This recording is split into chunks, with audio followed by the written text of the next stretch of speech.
Orang duduk dalam peringkat ini, nafsu mulhamah ni, dia dah boleh menyelami alam barzah.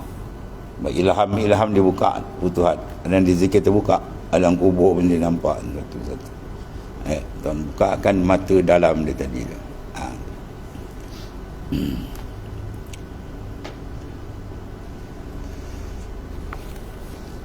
Sebagaimana daripada yang mana alam barzah, iaitu alam barzah tu sebahagian daripada alam malakut.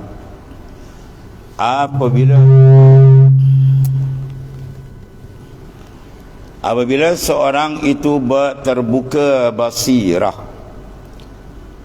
kurniaan Allah setelah dia riyadhah, mujahadah, dia sental betul-betul cermin hati dia tadi, daripada karat-karat, daripada debu-debu, lumpur-lumpur, dia terbuka mata dalam basirah, dia terbuka.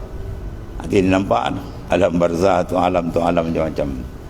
Apabila seorang itu terbuka mata basirah, mata dalam tu, atau mata batin bagi roh, maka ia di waktu itu akan berpeluang dapat melihat roh-roh di alam itu hidup.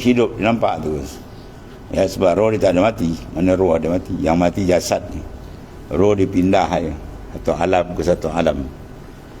Roh adalah makhluk, ia dijadikan, tapi dia tidak dibinasakan. Tuhan kekalkan dia sampailah berpindah tu alam sampai akhirat. Dan dia tu hakikat diri itu. Jadi bila dia bersih tadi, mata dia nampak, tu, batin dia nampak begitu. Maka di waktu itu ia akan berpeluang dapat melihat rohani, mana roh-roh di dalam di alam itu hidup nampak terang.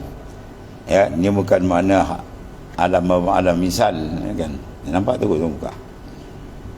Sama ada roh-roh itu di dalam keadaan bahagia atau azab seksa. Dia nampak terang. Pergi kat kubur nampak yang terjerit melaung, yang dapat nikmat, tapi orang lain tak nampak. Dia khas unsur dia, Tuhan buka.